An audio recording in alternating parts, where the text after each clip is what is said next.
इससे पहले वाले दिन में हमने क्या किया था, एरर्स हमने स्टार्ट किया था। एरर्स मतलब गलतियां। मैंने एनसीईआरटी बुक आपको पढ़ने को बोला था। अब अगर किसी ने एनसीईआरटी बुक पढ़ा होगा ना तो उसको एरर्स में और भी कुछ कुछ मिले होंगे, सिस्टमैटिक एरर, रैंडम एरर, ऐसे ऐसे कुछ वर्ड मिले थे क्या? Yes sir. यस तो सर। सबने पढ़ा वो वर्ड्स, वो जो वर्ड है ना वो स्कूल कॉलेज में पूछेंगे कि what do you understand from systematic error, तो आपको एनसीईआरटी बुक में पढ़ना है और वो उसको नोट्स के जैसा में लिखना है। कितनों ने लिख लिया कल नोट्स? सर लिख दिया। सर लिख दिया। लिखा?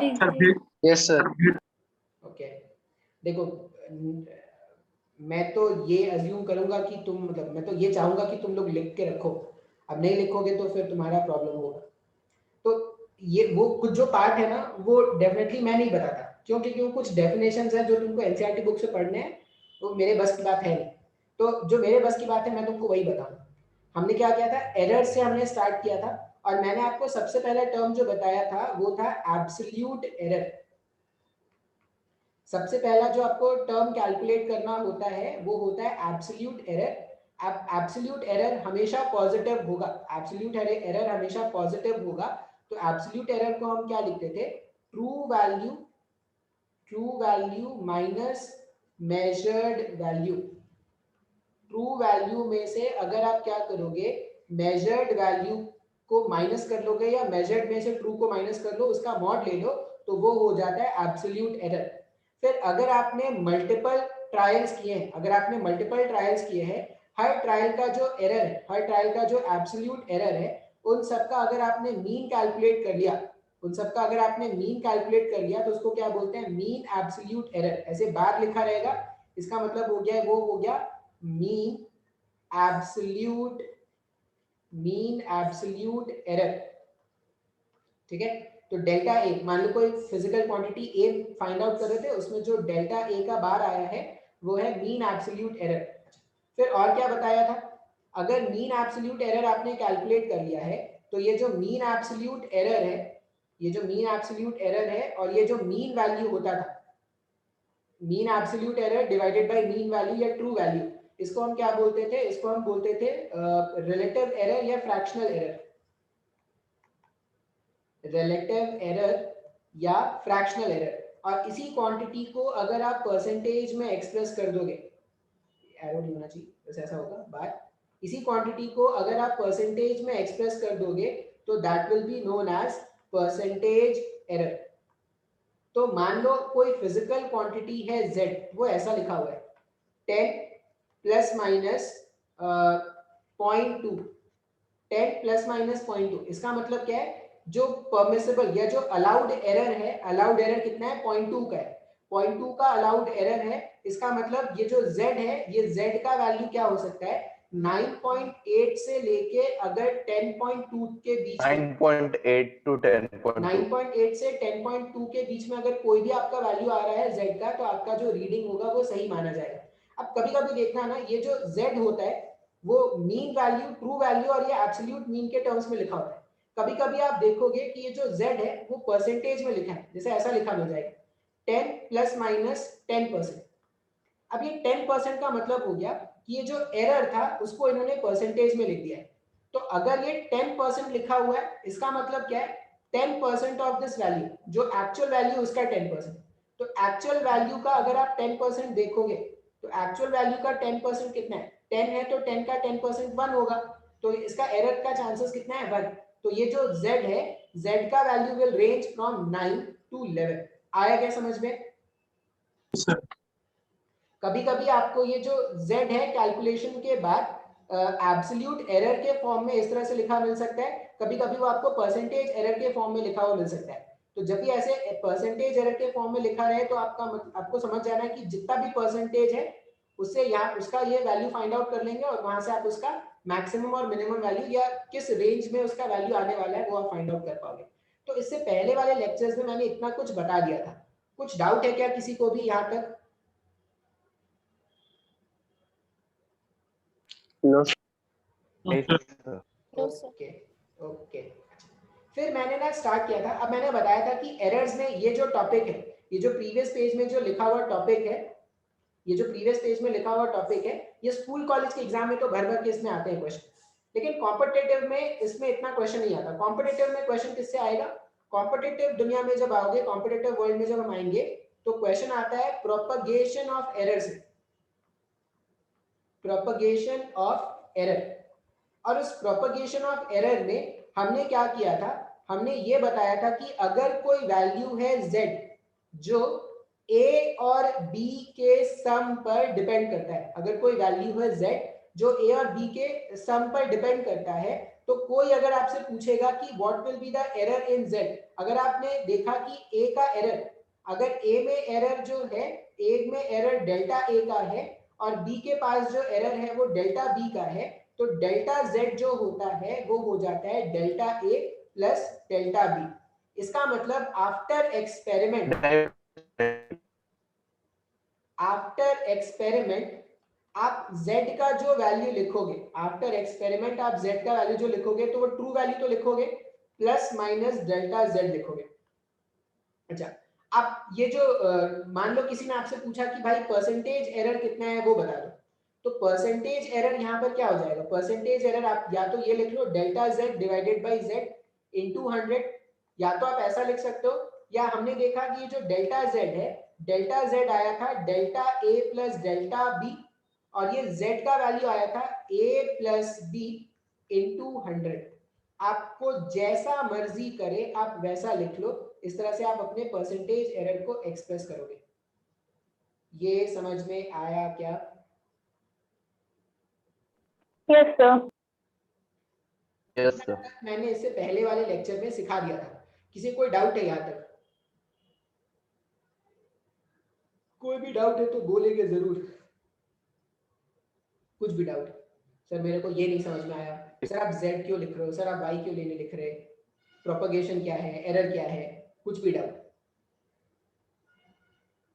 32 पार्टिसिपेंट्स है, कल के लेक्चर से आज 4 कम, आज कुछ तो है, तभी आज लोग कम आए। अब हो सकता है तुम लोग को ना पता चले, लेकिन कुछ तो है आज। इसमें डाउट किसी को? No sir. थोड़ा जोर से। और no sir. No sir. Participant तो नो सर। घर वाले खाना वाना देते हैं ना, मतलब या यस सर। खाने लायक नहीं हो तुम ऐसे इस लायक हो ही नहीं कि तुम्हें कोई खाना खिलाए, ऐसा तो नहीं बोलते ना घर वाले। अब सर तो तुम कितने भी नालायक हो गए, या कितनी भी, नालायक का स्त्रीलिंग क्या होता है? नलायिका? नहीं, पता नहीं। लड़कियां जनरली नालायक नहीं होती, मतलब जनरली ऐसा होता है, ऐसा नहीं है कि सारे लड़के नालायक हैं, लेकिन जनरली लड़कियां नालायक नहीं होती। मैं बायस नहीं हो रहा किसी के साथ, लेकिन उसका कोई वर्ड है ही नहीं, उसके काउंटर पार्ट। तो अगर तुम थोड़ा बहुत भी काम के होगे तो घर वाले खाना जरूर खिलाते हैं, और जनरली माँ बाप का प्यार बहुत बड़ा होता है भाई, मतलब तुम कितने भी निठल्ले हो, कितने भी नाकारा हो ना, एटलीस्ट खाना तो खिलाएंगे तुम्हारे घर वाले, कि जाओ कुछ नहीं करो, खाना ही खा लो कम से कम। कोई डाउट किसी को यहाँ तक? No sir. No sir. No sir. Okay, हाँ, अच्छा। नेक्स्ट में अगर देखोगे तो मान लो ऐसा अगर है, अच्छा अगर एडिशन में होगा दो टर्म, तो सर समझ में आ गया कि परसेंटेज एरर और Can you show back the previous slide? हाँ बिल्कुल बिल्कुल बिल्कुल, प्रीवियस स्लाइड देखो, कुछ नया नहीं पढ़ाया है, जो पहले था वही चल रहा है, जो पहले कभी पढ़ाया था किसी जमाने में, कल परसों, वही है। Yes sir. ठीक है, नेक्स्ट मान लो आपके पास जो सेकंड टाइप का क्वेश्चन होगा प्रोपगेशन ऑफ एरर में, अरे यार समझ में नहीं आता क्या लोगों को, फोन नहीं उठा रहा भी मतलब बिजी होगा। सेकंड टाइप का जो एरर है वो क्या हो जाएगा? अगर आप कोई ऐसा वैल्यू z कैलकुलेट करने जा रहे हो जो a और b के माइनस पे डिपेंड करता है, मान लो मुझे कोई ऐसा वैल्यू z कैलकुलेट करना है जो a और b के माइनस पे डिपेंड करता है, तो मुझे यहाँ पर एरर कैलकुलेट करना है। अब कैसे कैलकुलेट करेंगे? तो मैं लिख दूंगा z plus minus error in delta, error in z plus minus error in z, delta z का मतलब एरर इन z है। a को जब मैंने मेजर किया तो a में जो एरर मिला वो मिला प्लस माइनस डेल्टा a, फिर यहाँ पे फॉर्मूले का माइनस होगा, फिर हो जाएगा b plus minus delta b। इसको जब आप सिंप्लीफाई करोगे तो z plus minus delta z is equal to a plus minus delta a minus b। अब ये प्लस माइनस में जब आप माइनस मल्टीप्लाई करोगे तो जहां पे प्लस है वहां माइनस हो जाएगा और जहां पे माइनस है वहां पे प्लस हो जाएगा, डेल्टा b ऐसा हो जाएगा। फिर से देखो ये a माइनस b और ये z, सर ये तो कैंसिल आउट हो जाएंगे। तो हमारे पास अगर आप देखोगे तो ये जो एरर इन z है इसका मैक्सिमम वैल्यू, अब फिर से मैक्सिमम क्यों लेते हैं, क्योंकि मैं रेंज जानना चाहता हूं कि कहां से कहां तक मेरा जो अलाउड वैल्यू है या परमिसिबल वैल्यू होगा वो मैं जानना चाहता हूं। तो अगर आप डेल्टा z का मैक्सिमम वैल्यू इस केस में भी देखोगे तो इस केस में भी डेल्टा z का मैक्सिमम वैल्यू आप क्या लिखोगे, delta a plus delta b। इसका ये मतलब है कि अगर कोई फिजिकल क्वांटिटी z, कोई physical quantity z a minus B के फॉर्मेट पे हो या a प्लस बी के फॉर्मेट पे हो, दोनों ही केस में एरर इन z जो होगा उसको आप सिंपली क्या लिखोगे, delta a plus delta b। अब मैंने आपको बताया था कि एरर्स जो होती हैं, गलतियां जो होती हैं वो जुड़ती जाती हैं। जैसे मान लो आपने a के कैलकुलेशन में आपने कुछ एरर किया, b के कैलकुलेशन में किसी ने और कुछ एरर किया, तो दोनों की गलतियां जुड़ के ही जो होगा वो फाइनल रिजल्ट आएगा। ऐसा नहीं कि इसकी गलती और इसकी गलती माइनस हो जाएगी, इसने जो गलती किया और इसने जो गलती किया दोनों जुड़ के एक बड़ी गलती हो जाएगी जिसको हम क्या बोलेंगे, डेल्टा z। तो z अगर कोई फिजिकल क्वांटिटी है, अगर वो a माइनस बी के रिलेशन पे डिपेंड करता हो या a प्लस बी के रिलेशन पे डिपेंड करता हो, दोनों ही केस में जो एरर इन z होगा वो हो जाएगा delta a plus delta b। इस तरह से लिखेंगे। आया क्या समझ में? Yes, sir. Yes, sir. अब यहाँ पर भी अगर आपसे किसी ने पूछा होता कि परसेंटेज एरर लिखो, तो परसेंटेज एरर आप या तो ऐसा लिख लो, delta z upon z into 100, या तो आप ये लिख लो परसेंटेज एरर को, या सेम परसेंटेज एरर को आप ऐसा लिख सकते हो। परसेंटेज एरर हो जाएगा डेल्टा z है delta a plus delta b divided by z का मतलब था a minus b delta B by A minus B, a minus b into 100। तो आप ये फॉर्मूला यूज कर लो परसेंटेज एरर कैलकुलेट करने का, या ये फॉर्मूला यूज करो, दोनों में से जो मर्जी है वो फॉर्मूला यूज करो, आपका आंसर आ जाएगा। आया समझ में सबको? Yes, sir. देखो बेसिकली एडिशन सर और a माइनस बी, यहाँ पे a माइनस बी लिखा ना, यस सर। z का वैल्यू तो a माइनस बी, तो यहाँ पे a माइनस बी लिखोगे। अब देखो अगर दो फिजिकल क्वांटिटीज ऐड करके एक नया क्वांटिटी दे, या दो फिजिकल क्वांटिटी सब्ट्रैक्ट होके एक नया क्वांटिटी दे, दोनों ही केस में जो एरर का वैल्यू होगा वो आप ऐसे ही कैलकुलेट करोगे। आया समझ में सबको? Yes, sir. मान लो थर्ड केस इसका, अब ये सारे डेरिवेशंस मैं बता रहा हूं लेकिन एक्चुअली में सोचोगे तो डेरिवेशंस कोई काम नहीं। मल्टीप्लाई होगा। हाँ देखते हैं। मान लो एक थर्ड, अब जो थर्ड केस हो सकता है वो कैसा हो सकता है सर, मान लो मुझे कैलकुलेट करना है z, और ये जो z है वो a इंटू बी के प्रोडक्ट पे डिपेंड करता है। जैसे तुमने पढ़ा होगा कोई फॉर्मूला तुमने जो पढ़ा है ऐसा, हाँ तुमने पढ़ा है कि मास, ऑब्जेक्ट का जो मास है वो डेंसिटी इंटू वॉल्यूम पे डिपेंड करता है। तो यहाँ पे इस तरह के रिलेशन में अगर कोई गिवन होगा तो कैसे परसेंटेज एरर कैलकुलेट करेंगे, कैसे टोटल एरर कैलकुलेट करेंगे, फाइनल वैल्यू क्या लिखेंगे, ये सब अपन सीखते हैं। तो मान लो मुझे कैलकुलेट करना है कोई फिजिकल क्वांटिटी z, और a में जो एरर है, अब ये z जो है वो a और b पे डिपेंड कर रहा है। तो अगर मुझे ये चाहिए z plus minus delta z, मैंने लिखा मुझे चाहिए error in z plus minus delta z, a के प्लेस में क्या लिखेंगे, a के प्लेस में लिखोगे a plus minus delta a, और इसको मल्टीप्लाई कर लोगे b plus minus delta b से। a के प्लेस में लिख दिया a plus minus delta a, और b के प्लेस में लिख दिया b plus minus delta b। लिख सकते हैं ना? कोई डाउट है क्या किसी को यहाँ तक? कोई डाउट किसी को? No, sir. No, sir. अब इसको थोड़ा रीअरेंज करते हैं, थोड़ा सॉल्व करते हैं।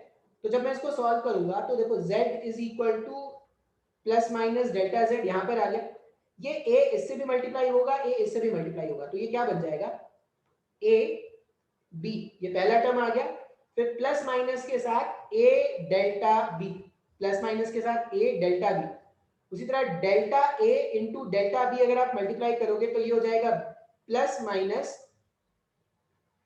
बी इंटू डेल्टा ए, और इन दोनों को जब आप मल्टीप्लाई करोगे तो ये भी हो जाएगा plus minus delta A into delta B.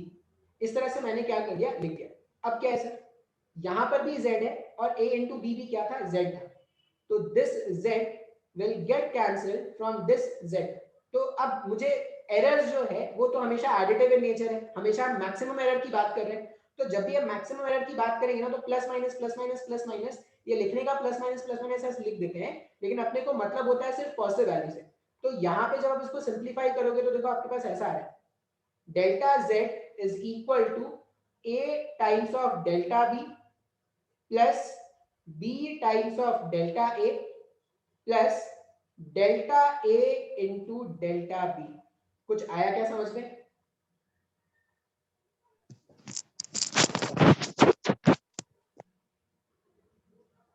कुछ आया समझ में? Yes, sir. Yes, sir. Yes, sir. अच्छा, अब ये जो एक्सप्रेशन आया है ना, इस पूरे एक्सप्रेशन को क्या करो, z से डिवाइड करो। ये जो पूरा एक्सप्रेशन है इसको z से डिवाइड कर देंगे। तो यहाँ पे z से डिवाइड कर रहे हैं और यहाँ पर z का वैल्यू a b था, उसे डिवाइड कर दिया। यहाँ पर भी z का वैल्यू a b था, उसे डिवाइड कर दिया, और यहाँ पर भी z का वैल्यू a b है, उसे डिवाइड कर दिया।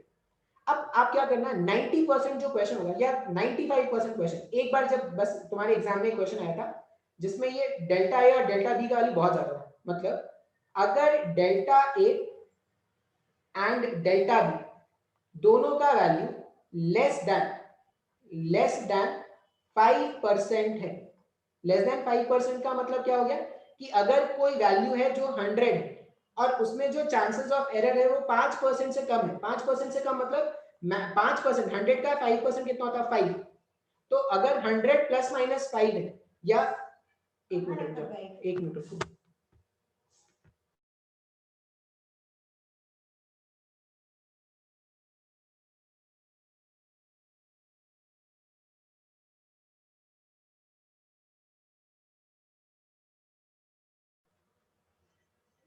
हाँ, delta A and delta B, ठीक है। तो ये जो डेल्टा ए है एंड डेल्टा बी है, अगर इसका वैल्यू लेस देन 5%, 5% मतलब कितना है, मान लो अगर तुम एक ऐसा फिजिकल क्वांटिटी मेजर कर रहे हो जिसका वैल्यू है 100, तो 100 का 5% होता है 5। तो अगर आपने वैल्यू मेजर किया और जो चांसेस ऑफ एरर है वो प्लस माइनस 5% है, तब आप क्या कर सकते हो, ये जो delta A into delta B है ना, अब इसको आप क्या कर सकते हो, नेगलेक्ट कर सकते हो। इस बार पूरे वाले टर्म को क्या कर देंगे, गायब कर देंगे। कैसे गायब कर देंगे, तुम सोचो, delta A upon A, delta A है मान लो 5 और ये है 100, डेल्टा बी है 5 और ये है 100। मान मैंने एक एग्जांपल लिया, तो ये 25 डिवाइडेड बाय 10,000, 25 डिवाइडेड बाय 10,000 बहुत ही छोटा वैल्यू आ रहा है क्या, क्लोज टू 0 आ रहा है क्या?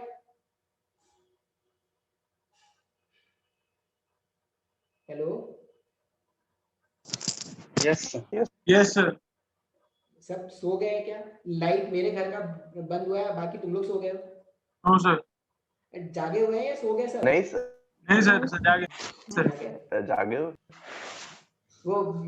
वो देखा है, जब घर में पूजा वूजा हो रही होती है ना, तो पंडित जी क्या बोल रहे हैं किसी को कोई फर्क नहीं पड़ता है, बस लास्ट में क्या होता है, स्वाहा, तो पूरा जोर से चिल्ला के बोलते हैं स्वाहा। शादी वादी के दिन में, शादी जनरली, शादी मेरे यहाँ पे जो शादी होती है ना वो रात में होती है शादी, तो उसमें क्या होती है, रात की अगर शादी है तो 10 या 11 बजे के बाद तो शादी स्टार्ट होती है। अब जनरली एक नॉर्मल इंसान जो है वो 11 बजे के आसपास सो जाता है।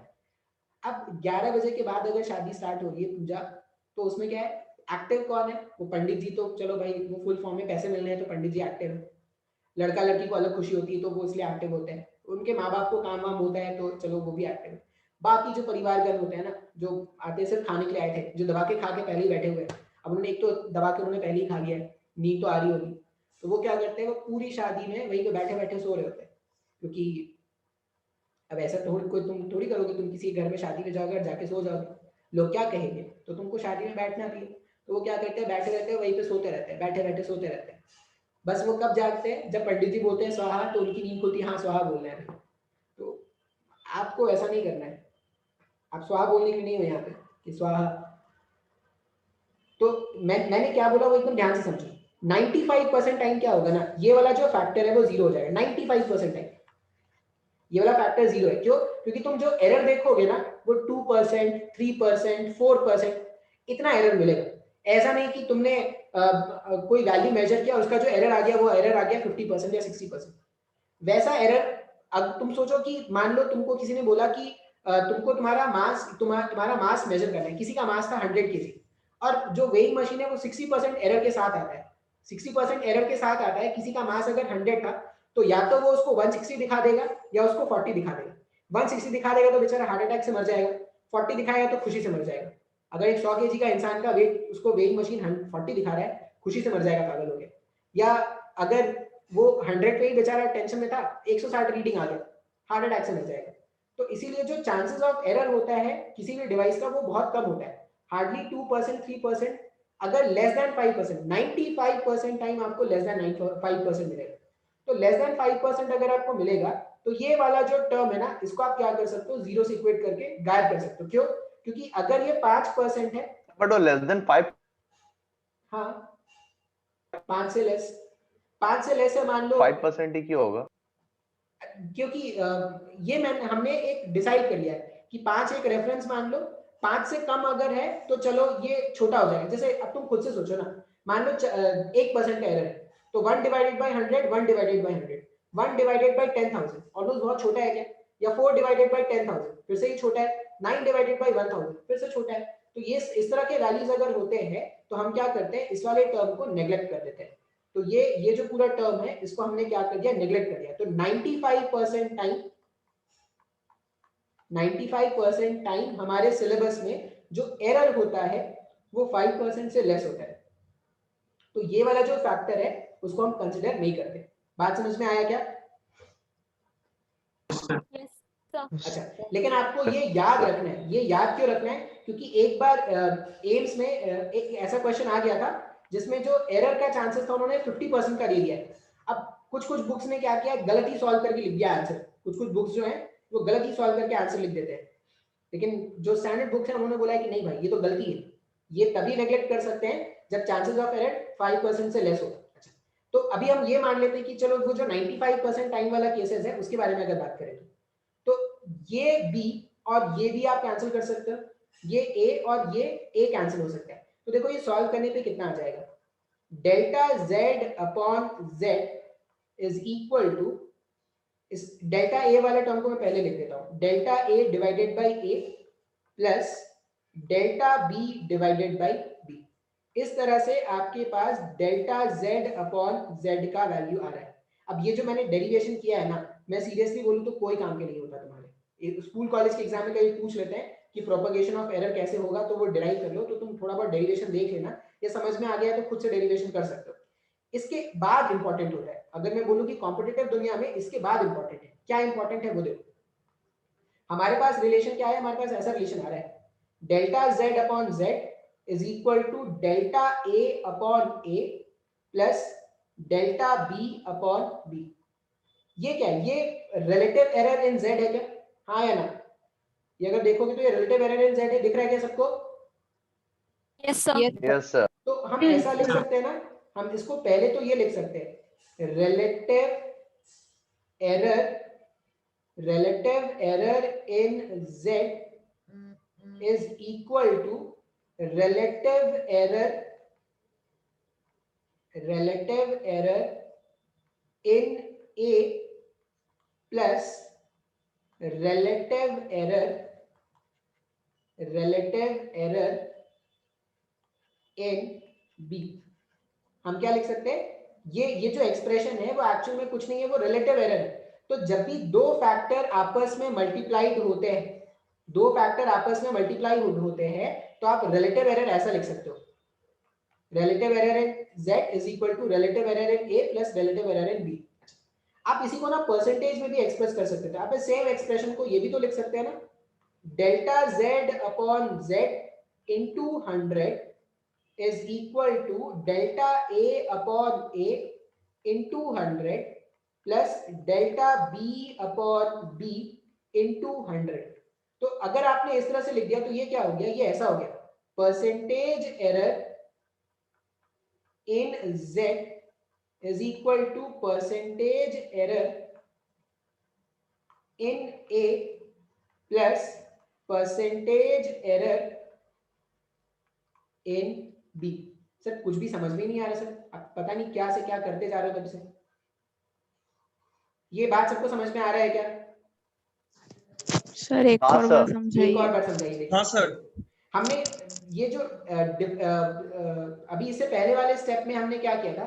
इससे पहले वाले स्टेप में, अरे हट जा भाई, ओ भाई हट जा यार तू।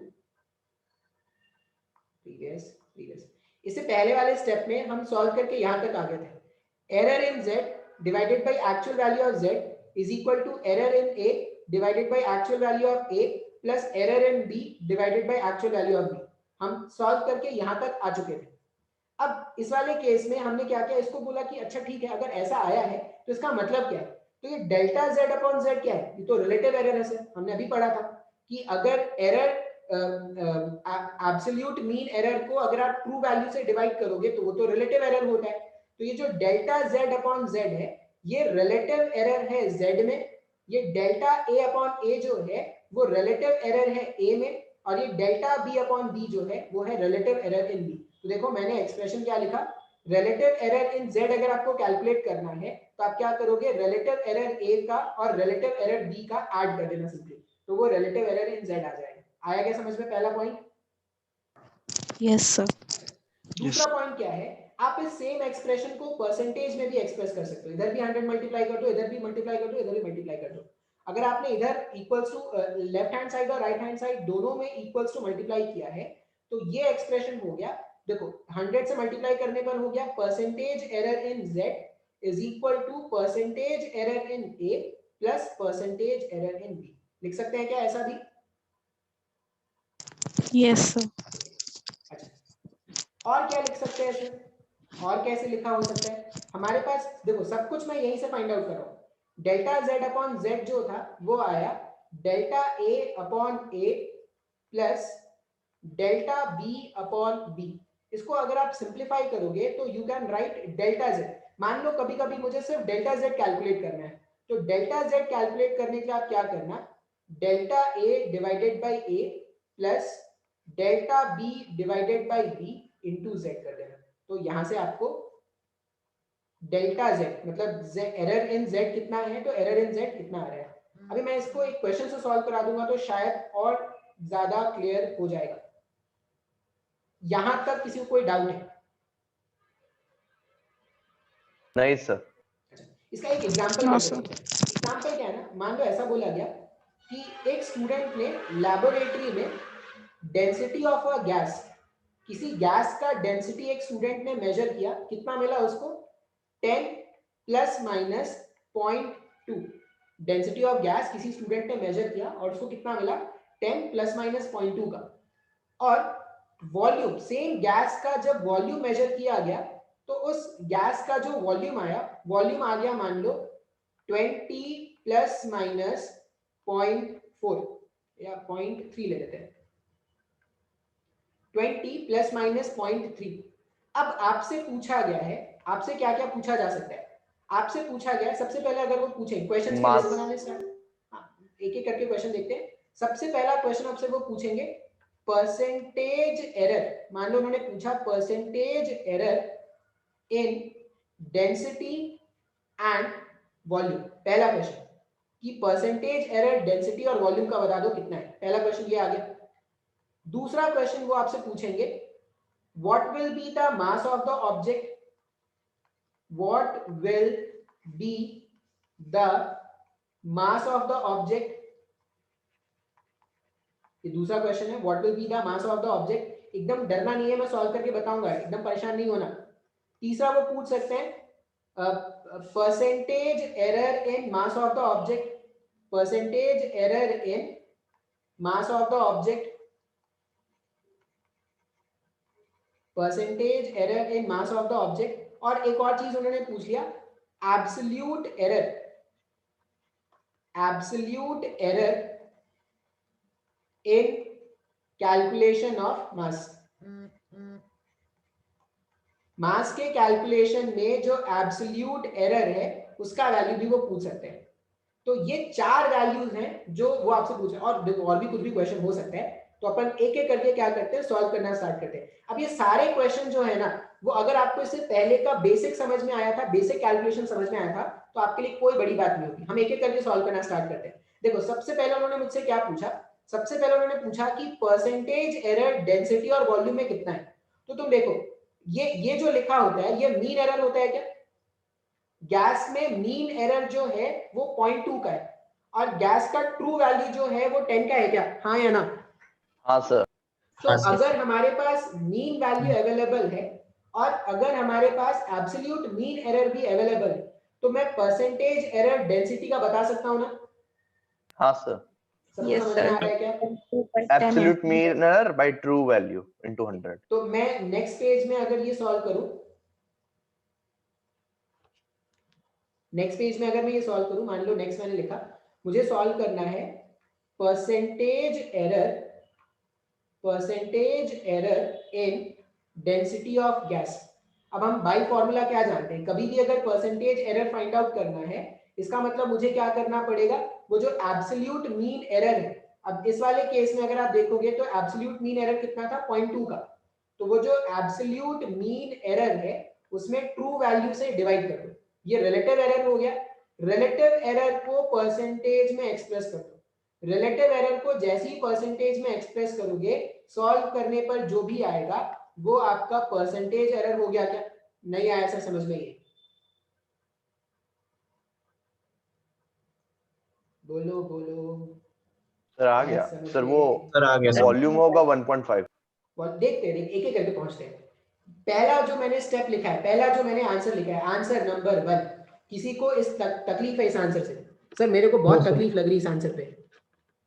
ऐसा कैसे हो गया सर? ऐसा किसी को लग रहा है क्या, ऐसा कैसे हो गया? क्या सोचा था सर, क्या हो गया, ऐसा लग रहा है किसी को? सबको समझ में आया ये बात? Yes, sir. तो अगर ये आंसर 1 का फर्स्ट पार्ट समझ में आ गया, तो उसका सेकंड पार्ट तो बहुत ही आसान है। एक जैसी 2 क्वेश्चन है। अगर किसी ने आपसे पूछा होता percentage error in volume of gas, तो अगर तुम वो डेटा देखोगे तो जो एरर मैंने लिखा है वो है 0.3, एब्सोल्यूट मीन एरर 0.3 है, और ये जो वैल्यू एक्चुअल वैल्यू था उसका वो 20 था। तो 0.3 इंटू 20 इंटू 100 जब करोगे तो ये 5 इंटू 1.3 हो रहा है। तो ये सॉल्व करने पर 1.5% का हो जाएगा क्या? तो 2% का एरर गैस के डेंसिटी पे है और 1.5% का एरर गैस के वॉल्यूम पर है। आया समझ में ये? Yes sir. Yes, sir. अब सेकंड क्वेश्चन क्या है, इसके बाद जो क्वेश्चन है वो क्या पूछा है, what will be the mass of the mass. Object. तो ऑब्जेक्ट का मास पूछा गया है, मतलब मास आपको क्या करना है, मास का ट्रू वैल्यू भी लिखना है और मास में जो एब्सोल्यूट एरर है वो भी लिखना है। अब अगर आप देखोगे तो हम मास को क्या लिखेंगे, मान लो मेरे को मास लिखना है, मास का फॉर्मूला क्या होता है, मास का वॉल्यूम फॉर्मूला इनटू होता है डेंसिटी। डेंसिटी इनटू वॉल्यूम या वॉल्यूम इनटू डेंसिटी। अब अगर मैं मास का ट्रू वैल्यू फाइंड आउट करना चाहता हूं कि ये मास का ट्रू वैल्यू कितना है, तो उसके लिए आप क्या करो, डेंसिटी का ट्रू वैल्यू कितना था, डेंसिटी का ट्रू वैल्यू था 10 और वॉल्यूम का ट्रू वैल्यू कितना था 20। तो जब आप दोनों को मल्टीप्लाई कर दोगे तो 200, सब ऐसा स्टैंडर्ड्स में चल रहा है, तो 200 केजी का उसका ट्रू वैल्यू हो गया क्या मास का, या उसका जो मीन मास है वो 200 केजी का हो गया। हाँ या ना? हाँ सर। ये समझ में आया? Yes. Yes, sir. डेंसिटी का ट्रू वैल्यू इनटू वॉल्यूम का ट्रू वैल्यू मल्टीप्लाई करोगे तो वो मास का ट्रू वैल्यू हो गया। अब अगर आपको मास लिखना है तो आप मास को कैसा लिखोगे, आप मास को तो ये लिखोगे ना, इसका ट्रू वैल्यू, कभी भी किसी क्वांटिटी को लिखना होता है तो आप लिखोगे true value plus minus chances of error, जो भी एरर का चांसेस है। अब यहाँ पे जो एरर का चांसेस है वो तो डेल्टा एम है। अब डेल्टा एम सोचो कैसे कैलकुलेट करेंगे, अगर मुझे ये पता है कि मास जो है वो डेंसिटी इनटू वॉल्यूम है, तो डेल्टा एम को क्या लिखते हैं, इसको ये अगर ऐसा लिखा है तो इसको, इस एक्सप्रेशन को ये भी तो लिख सकता हूं ना, delta M upon M is equal to delta rho upon rho plus delta V upon V. पता नहीं सर क्या किए जा रहे हो तब से, ये आ रहा है क्या समझ में? Yes Yes, sir. 2 लोगों को समझ में आया, बाकी लोग Yes, sir. Yes, sir. Sir ये m Sir. क्यों डिवाइड Yes, हुआ sir. आपको समझ एम नहीं आया। ऐसे ही था ना, देखो देखो देखो, ये जो फॉर्मूला था कहाँ चला गया, प्रीवियस, तो उधर into m भी हो जाएगा देखो RHS में। डेल्टा z अपॉन z था ना, कभी भी अगर एक्सप्रेशन ऐसा लिखा है z is equal to a into B के फॉर्मेट का अगर क्वेश्चन होता है इस फॉर्मेट पे, हमने जब इसको सिंप्लीफाई किया था तो ये यही आ रहा था ना, delta z upon z is equal to delta a upon a plus delta b upon b, ऐसा ही तो आ रहा था ना। Yes sir. तो हमने उसी को यूज करके डेल्टा z अपॉन z लिखा था। तो सेम कंसेप्ट मैंने यहाँ पे यूज किया कि अगर मास को डेंसिटी इनटू वॉल्यूम लिखते हैं तो मैं एरर के टर्म्स में ऐसा फॉर्मूला बना सकता हूँ। क्या बना सकता हूँ? Delta m upon m is equal to delta rho upon rho plus delta v upon v। यहां से अगर आप सिंप्लीफाई करोगे तो आपको डेल्टा m का वैल्यू कितना मिल जाएगा? अच्छा देखो, डेल्टा रो अपॉन रो करो, delta rho error in density कितना था बोलो, डेंसिटी में एरर कितना है? 0.3 है ना, 0.2 डेंसिटी में 0.2 divided by 10, 0.2 divided by 10, delta v में 0.3 डिवाइडेड बाय v का वैल्यू कितना है? v का वैल्यू 20 है। 20 एक्चुअल मास जो मैंने इधर भेजा, वो 200 हो गया क्या? सर कुछ भी नहीं समझ में आ रहा सर, दिमाग खराब हो रहा है सर। Yes sir. तो 200 होगा। किसी को यहाँ तक कोई डाउट है? इस पूरे पेज में कुछ भी डाउट लग रहा है बोलना पड़ेगा, बहुत जरूरी है बोलना। इस पूरे पेज में कुछ भी डाउट लग रहा है किसी को? कोई कुछ बोल रहा था अभी? सर डाउट नहीं है। ओके, डाउट नहीं है, ओके वेरी नाइस। अब देखो ये मेरे को सॉल्व करना है, कैसे सॉल्व करते हैं ना कि 200 को अंदर मल्टीप्लाई कर दो। तो जब आप इस 200 को अंदर मल्टीप्लाई करोगे, मैं नेक्स्ट पेज में सॉल्व कर दे रहा हूं, नेक्स्ट।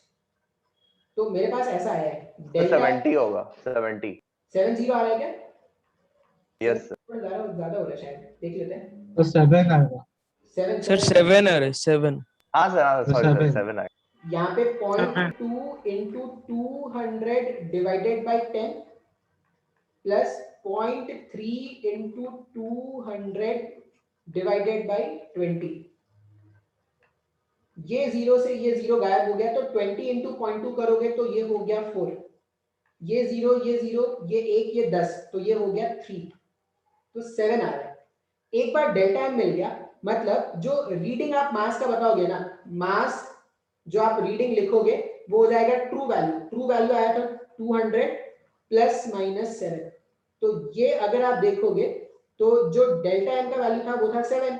अब यहां से अगर आपसे किसी ने पूछा होता कि आप मास का रिलेटिव एरर लिख लो या मास का परसेंटेज एरर, ये भी तो पूछा गया ना, percentage error in mass, percentage error in mass अगर लिखना होता तो आप क्या लिख दो? ये मेरे पास डेल्टा एम 7 आ गया है, 7/200 into 200 into 100, 7/200 into 100 जब करोगे 3.5% का एरर आया क्या? हाँ या ना? Yes sir. Yes, sir. Percentage error calculate करने का एक और फॉर्मूला है, क्या था? हमने ये देखा था percentage error in z, percent, ये फॉर्मूला हमने देखा ना प्रीवियस, एक और previous. Percentage error in z जो है वो percentage error in a plus percentage error in b है। तो अगर मेरे पास अभी ये जो इक्वेशन है,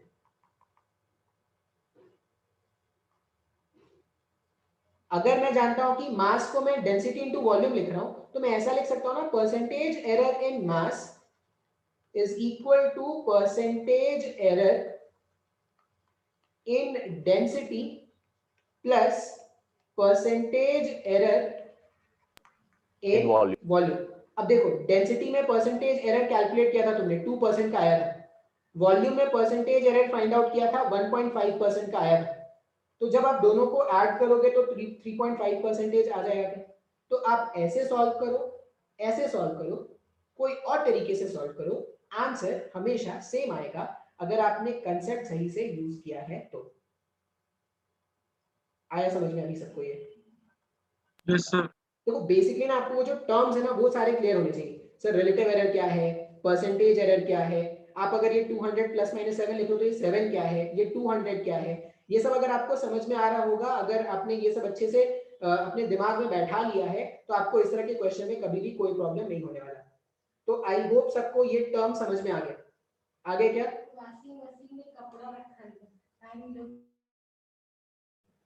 ये सबको समझ में आ गया क्या? Yes sir. मेरे को एक काम मिला है, वॉशिंग मशीन में कपड़ा रखा है, तो टाइम Yes. मिलेगा तो सुखाना है, कोई बात नहीं, सुखाना पड़ेगा। एक तो मैं सुखा दूं यार, बारिश इतनी आती है ना, सूखता तो हमें भीगता जाता है। किसी को डाउट है इसमें? कोई डाउट किसी को? बोलो। No, sir. No, सबको sir. ये क्वेश्चन समझ में आया? सबको क्वेश्चन समझ में आया? बोलो। Yes, हाँ sir. Sir. Yes, sir. Yes, sir. अब Yes, sir. इसी के जैसा ना, मान लो जो हमारे पास नेक्स्ट क्वेश्चन है, मान लो ये जो z है, z मान लो ऐसा डिपेंड करता है a अपॉन b पर। कोई क्वांटिटी है z जो a डिवाइडेड बाय b पर डिपेंड करता है। मान लो मुझे कोई क्वांटिटी कैलकुलेट करना है z जो a और b के डिवीजन पे। अभी हमने a और b का मल्टीप्लिकेशन वाला देख लिया ना। अच्छा बाद में देखते हैं। तो अगर मुझे कोई क्वांटिटी z कैलकुलेट करना है जो a बाय b के डिवीजन पे डिपेंड करता है, तो डेल्टा z का क्या फॉर्मूला होगा, रिलेटिव एरर, परसेंटेज एरर कैसे कैलकुलेट करना है, तो वो देख लेते हैं। अब इसको क्या करेंगे, फिर से हम ऐसा लिखेंगे z plus minus delta z।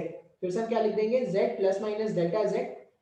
a के प्लेस में आप लिख दो a plus minus delta a divided bye b plus minus delta b। लिख सकते हैं क्या ऐसा? हाँ sir. Okay, Yes, sir. Yes, sir. इसको थोड़ा रीअरेंज करते हैं। z plus minus delta z is equal to a plus minus delta a। पता नहीं क्या हो गया यार, a plus minus delta a और इसमें मल्टीप्लिकेशन। अच्छा ये अगर रेसिप्रोकेशन में है तो इसका पावर नेगेटिव बना के उसको ऊपर भेज सकते हैं ना ऐसा, b हाँ, प्लस माइनस डेल्टा b। ऐसे कैलकुलेशन तुमने पढ़े होंगे अपने लोअर क्लास, हायर क्लास, जो भी क्लास में तुम थे, यस सर। जो भी क्लास में थे। अब ऐसा थोड़ी कि सर मेरे को तो पता था कि 10th में एग्जाम देना नहीं है, तो अपन तो कभी स्कूल गए नहीं, पहली बार हम स्कूल 11th में आ रहे हैं सर, अभी तक तो स्कूल गए नहीं थे।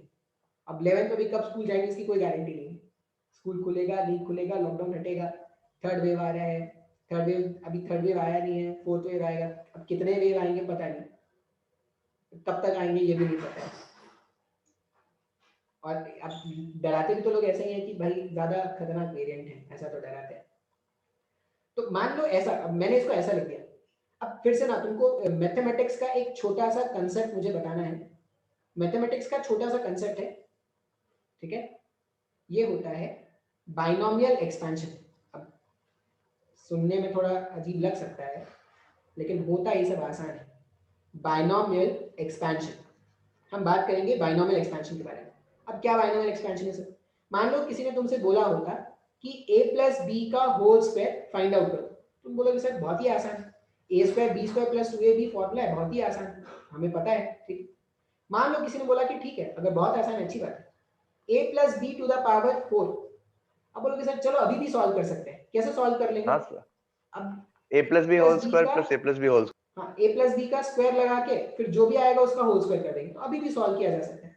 लेकिन मान लो कोई पागल हो गया और उसने तुमको बोला कि a plus B to the power 100 solve करना है, अब तुम सॉल्व करोगे क्या? जिसने तुमसे Yes, sir. क्वेश्चन पूछा है ना, उसको तुम गाली वाले देकर भाग जाओगे वहां से, क्योंकि मुझे मेरे पास टाइम नहीं है, और गाली वाली देकर उसको भाग जाओगे। या सॉल्व करने बैठेंगे a plus B to the power 100, a plus B to the power 100 solve कैसे करोगे? तो a प्लस बी स्क्वायर किया, फिर उसका पावर 50 हुआ, फिर स्क्वायर किया तो 25 हुआ, फिर उसका 5 पावर करोगे तो ये मतलब पता नहीं क्या हो जाएगा, सॉल्व कर भी पाएंगे कि नहीं। अब सर कैलकुलेटर रखूंगा साइड में, हो जाएगा। तो लग जाएगा सर। सर कैलकुलेटर रखूंगा, सॉल्व कर दूंगा। कैलकुलेटर नहीं, अब कैलकुलेटर में a प्लस बी 100 कैसे लिखोगे? कैलकुलेटर में तुम फिक्स वैल्यूज दे सकते हो, तुम कैलकुलेटर में लिखोगे 2 प्लस 5 का पावर 100, तो 7 सर का पावर गूगल बोल देगा। गूगल में भी ये नहीं मिलेगा। अच्छा गूगल में वो तुमको सीरीज बता देंगे, वो जो सीरीज है वो बता देगा, और लेकिन ट्रायंगल वाला ट्रायंगल वाला नहीं, ट्रायंगल नहीं। सर 1 फिर वैसे लिखता है ना। हाँ एक सीरीज चलता है। हाँ अब वो यहाँ पे ना एक बाइनोमियल एक्सपेंशन का सीरीज होता है। अब वो जो बाइनोमियल एक्सपेंशन का सीरीज है, अब वो कैसे लिखते हैं, वो ऐसा लिखते हैं, देखो फैक्टोरियल बनाना पड़ेगा यार, छोड़ो। ऐसा समझ लो कि यहाँ पे एक बाइनोमियल एक्सपेंशन होगा जिससे हम क्या करेंगे, इसको एक्सपैंड करेंगे।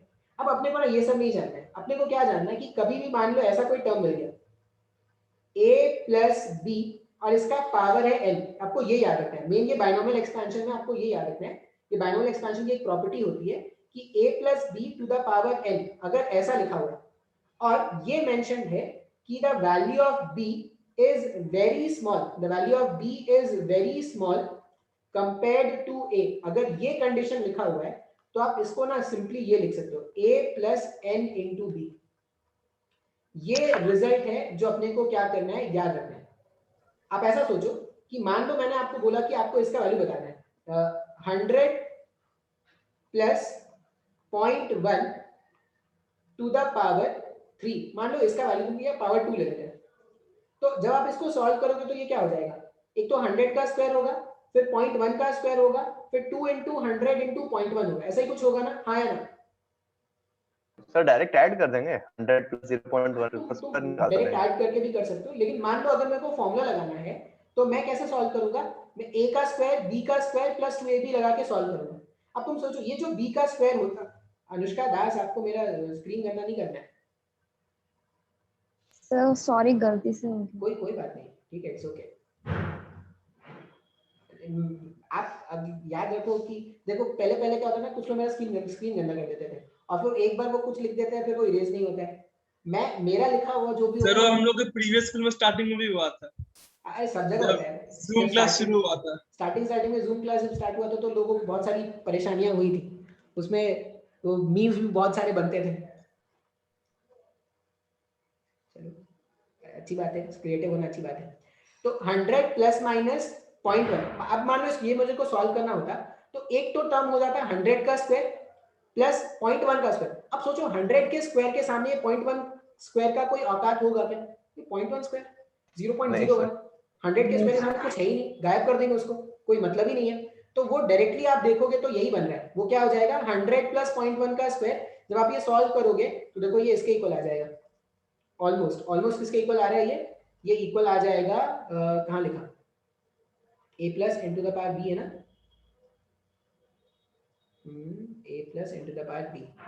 तो ये हो जाएगा, यहाँ पे क्या करेंगे, ये जो भी पावर है उसको सामने लाके मल्टीप्लाई कर देंगे, तो ये हो जाएगा 100 प्लस 2 इंटू 0.1, यहाँ पे स्क्वायर भी हो जाएगा 100 का स्क्वायर, ऐसा लिख देंगे। ये फिर आपको ये a स्क्वायर प्लस nb, हाँ a to the power n लिखना पड़ेगा प्लस nb लिखना पड़ेगा। तो a to the power n यहाँ पे लिख दिया हमने 100 का स्क्वायर प्लस 2 इंटू 0.01, इस तरह से लिख दोगे। अब ये जो भी होगा वो तुम्हारा क्या हो जाएगा, वैल्यू हो जाएगा। आया क्या समझ में ये? अच्छा, अब उसी कंसेप्ट को यहाँ पे यूज करना है। कैसे यूज करना है वो देखो, मैं क्या करता हूँ ना, ये a plus minus delta a मैं इसको एज इट इज रहने देता हूँ, या इसमें भी हम a कॉमन बाहर निकाल लेते हैं, a कॉमन बाहर निकाल लेते हैं। मान लो इस पूरे एक्सप्रेशन से आप क्या करो, a बाहर निकाल दो, तो ये 1 plus minus delta a upon a, ऐसा लिख सकते हैं ना। पूरे एक्सप्रेशन से a बाहर निकाल देंगे तो अच्छा, इस पूरे एक्सप्रेशन से b बाहर निकालो, इस पूरे एक्सप्रेशन से b बाहर निकालोगे तो वो हो जाएगा b टू द पावर -1, और यहाँ पर हो जाएगा 1 plus minus delta b upon b और पावर -1। अब देखो 1 के सामने ना ये फैक्टर बहुत छोटा है, अगर 1 के सामने ये फैक्टर बहुत छोटा है तो बाइनोमियल एक्सपेंशन लगा सकते हैं। 1 के सामने अगर ये फैक्टर बहुत छोटा है तो बाइनोमियल एक्सपेंशन लगा देंगे। बाइनोमियल एक्सपेंशन लगाने से क्या होगा, यहाँ पे z plus minus delta z बैठा हुआ है, ये a 1 plus minus delta a divided by a हो जाएगा। ये b माइनस को मैं ऐसा भी तो लिख सकता हूँ, डिवाइडेड बाई b मैंने उधर भेज दिया, और इधर हो जाएगा 1। जब ये माइनस आप इधर लेके आओगे तो ये ऐसा हो जाएगा minus plus delta b upon b। आया क्या समझ में ये? सर माइनस, देखो ये -1 का सर माइनस में रहेगा तो माइनस को लास्ट में माइनस कहाँ से?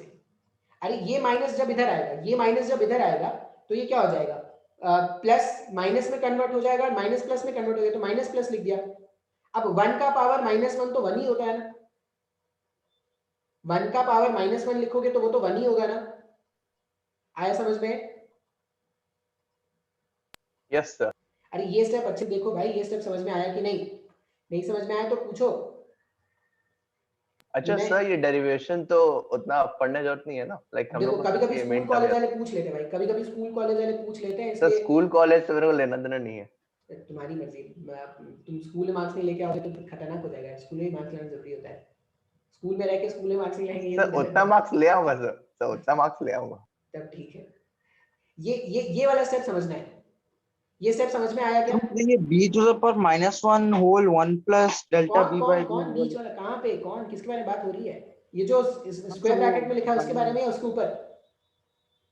हाँ सर वो वाले में, इसमें हमने कॉमन लिया। एकदम ध्यान से देखो, मैं स्टार्टिंग से बताता हूँ। एकदम ध्यान से देखो, मैं स्टार्टिंग से बताता हूँ। मैंने z plus minus delta z लिखा, a plus minus delta a, b plus minus इतना लिख दिया। अब इस वाले टर्म को ऊपर भेज दिया तो मैंने लिख दिया b plus minus delta b minus 1। अब इसको सॉल्व करने के लिए ना, इसको इसके आगे सॉल्व करने के लिए आपको क्या करना पड़ेगा? ये जो बाइनोमियल एक्सपेंशन लगाना पड़ेगा। तो बाइनोमियल एक्सपेंशन लगाने के लिए मैंने a यहां से बाहर निकाला। a जब यहां से बाहर निकालोगे तो यहां से a जहां बाहर चला गया तो 1 बचेगा। यहां पर a नहीं प्रेजेंट था तो a से मल्टीप्लाई करते और a से डिवाइड करते, तो ये हो जाता है plus minus delta a divided by a। तो ये फर्स्ट टर्म हो गया। इसमें से b बाहर निकालोगे ना तो b टू द पावर -1 है, तो b जब बाहर निकालोगे तो b का power -1 1 plus minus delta b upon b और इसका पावर लेकिन प्लस माइनस क्यों, उसमें भी तो लगेगा ना बाइनोमियल एक्सपेंशन। ये प्लस माइनस अभी तो मैंने लगाया नहीं। बाइनोमियल यहाँ पे लगाऊंगा, अभी तो इसका पावर -1 लिखा हुआ है ना यहाँ पे। तो फिर वहां पे आपने कैसे लगा दिया सर? अरे ये तो b बाहर निकाला, ये b बाहर निकाला। जैसे मान लो अगर तुम स्क्वायर से बाहर निकालो, ऐसा है 2 प्लस 3 का होल स्क्वायर, और मैं बोल रहा हूँ ये 2 को बाहर निकालो, तो ये 2 बाहर निकालोगे तो 2 स्क्वायर हो जाएगा ना, ऐसा लिखोगे ना? सेम आंसर आएगा सर। अरे अब जब 2 बाहर निकालोगे तो ये यहाँ पे बाहर निकालती तो स्क्वायर बैठा है ना, तो स्क्वायर करोगे उस टर्म का। समझ में नहीं आ रहा है सर ये। अरे भाई देखो देखो देखो, मान लो एक पेज ऐड किया, वहां पे आपने बाइनोमियल एक्सपेंशन मान लो ऐसा लिखा है a प्लस b और इसका स्क्वायर करना है, और मैं बोल रहा हूँ कि यहाँ से a बाहर निकालो। तो जब यहाँ से a बाहर निकालोगे तो ये a थोड़ी बाहर निकलेगा, ये पावर के कारण वो a स्क्वायर बन जाएगा ना। तुम अगर ब्रैकेट से a बाहर निकालोगे तो इस पावर के कारण a स्क्वायर बन गया। अब यहाँ पे हो गया 1 प्लस यहाँ पे a का टर्म था नहीं तो a से मल्टीप्लाई कर दिया, a से डिवाइड कर दिया, तो ये जो मल्टीप्लीकेशन वाला a है वो बाहर चला गया, लेकिन यहाँ पे अब क्या हो जाएगा b अपॉन a बचेगा और उसका स्क्वायर, ऐसा लिखोगे? सर लेकिन ऐसा क्यों आपने किया? ये मैथ्स है ना, मैथ्स में ऐसा कर सकते हैं ना। ab by a तो पूछ रहा है कि ये करना जरूरी क्यों है? हाँ ये करना जरूरी क्यों है? क्योंकि मुझे क्या करना है, मुझे इस वाले टर्म के सामने इस वाले टर्म को बहुत छोटा लेके आना है। इस वाले टर्म के सामने ये वाला बहुत छोटा होगा तभी मैं बाइनोमियल लगा पाऊंगा। आया समझ में? तो फिर आपने 1 प्लस b by a कर दिया। हाँ देखो, मुझे यहाँ पे बाइनोमियल लगाना था इसलिए मैंने b को बाहर निकाला, तो ये हो जाएगा 1 plus minus delta b upon b। अब ये वाला फैक्टर डेल्टा b खुद बहुत छोटा है, उसमें से b को डिवाइड कर दो, ये और छोटा हो गया, तो इसके सामने अगर ये छोटा है तब बाइनोमियल लगा सकते हैं। आया समझ में? देखो a के सामने अगर b बहुत छोटा है तब बाइनोमियल लगा सकते हैं, a के सामने b बहुत छोटा है तो तब फिर आपने a को वहां से बाहर निकाल दिया, फिर उसके बाद उसका होल टर्म का ये बाइनोमियल एक्सपेंशन लगा दिया। बाइनोमियल यहाँ पे ये जो येलो ब्रैकेट में वो बाइनोमियल मैंने लगाया, इससे पहले बाइनोमियल तो लगाया ही नहीं है ना सर, उसके बाद बाइनोमियल लगा दिया। हाँ हाँ हाँ बिल्कुल। ये स्टेप यहाँ पे a, ये b माइनस 1 को मैंने डिवाइडेड बाई b लिख दिया। अब देखो जब ये बाइनोमियल के कारण ये पावर इधर आ जाएगा, 1 का पावर -1 भी लिखोगे तो कोई फर्क नहीं पड़ने वाला 1 को, तो प्लस माइनस में जब माइनस मल्टीप्लाई करोगे तो इधर माइनस हो जाएगा इधर प्लस हो जाएगा, तो ये क्या हो जाएगा 1 minus plus delta b upon b। आया समझ में इतना? Yes sir. अच्छा अब इसके बाद अपने को नेक्स्ट लेक्चर में देखना पड़ेगा क्योंकि इतने ही तक हमारा टाइम अलाउड था, तो मिलते हैं फिर अगले दिन। यहाँ तक ये नोट डाउन कर लेना, इसको हम क्या करेंगे अगले लेक्चर में फिर से डिराइव कर लेंगे। कोई डाउट है यहाँ तक अभी? नहीं थैंक यू सर। एरर्स की प्रॉब्लम आप सॉल्व करना स्टार्ट करोगे, सर ने डायमेंशन पढ़ा दिया है और मैंने एरर पढ़ा दिया है, तो दोनों के प्रॉब्लम्स आप सॉल्व करना स्टार्ट करोगे क्योंकि अभी 4 तारीख को एग्जाम होना है। नोट्स के बारे में नोट्स वही पहले नोट्स करेंगे कि ये करेंगे दोनों करना है भाई। नोट्स तुम्हारा वो Sir. स्कूल कॉलेज के एग्जाम के लिए है, और एलन का एग्जाम नहीं दोगे क्या? हाँ बोलो। सर वो फोर्थ को जो एक स्कूल एग्जाम उसमें चैप्टर कौन सा रहेगा फिजिक्स? यही इंटीग्रेशन, डिफरेंशिएशन, बेसिक कैलकुलेशन और ये unit dimension and errors. Sir मतलब कौन सा वाला टेस्ट? हमें तो मतलब कुछ मैं 4 तारीख को एक टेस्ट होना है जो स्कूल कराएगी, और एक टेस्ट होगा 11 तारीख को जो एलन कराएगा। पूरा कहाँ पे यूजलेस सर? है सर वो। कौन यूजलेस है? सर वो टेस्ट, ऑनलाइन टेस्ट लेना ही यूजलेस चीज है। अरे नहीं, तुम एलन का टेस्ट दो, बहुत जरूरी है। Yes sir. सर नहीं, रैंकिंग मिलना एलन टेस्ट ऑनलाइन के through it's not correct way. अब देखो अभी एलन, एक्सक्यूज मी सर, हाँ बोलो। सर जो फोर्थ को हो वो कितने मार्क्स का होगा? अब ये देखो जो मेडिकल का पैटर्न है उसी में होगा। जैसा मेडिकल का एग्जाम होता है, शायद 45 क्वेश्चंस फिजिक्स में होते हैं, तो 45 क्वेश्चंस रहेंगे। सर ऑनलाइन होगा? ऑनलाइन होगा हाँ। ऑफलाइन कौन जाएगा? अभी तुम्हारे घर थोड़ी कोई आएगा पेपर देने, नहीं तुम थोड़ी आओगे स्कूल। Thank you sir. हाँ ठीक, चलो एंड कर रहे हैं। Thank you sir. आज शायद हमारा एक और लेक्चर है, शाम को भी एक लेक्चर है, तो उसमें कंप्लीट कर लेंगे, ठीक है ना? शाम को लेक्चर है एक है ना, शायद लेक्चर 2 है आज। Yes sir, last period. Last period है। तो लास्ट पीरियड में ये कंप्लीट कर लेंगे। ओ यस सर। मेरे को लगा Last था कोई period- एक्स्ट्रा क्लास का बात कर रहे हो। नहीं, लास्ट पीरियड में सब आएंगे, कोई भागेगा नहीं। हाँ चलो एंड करें ना।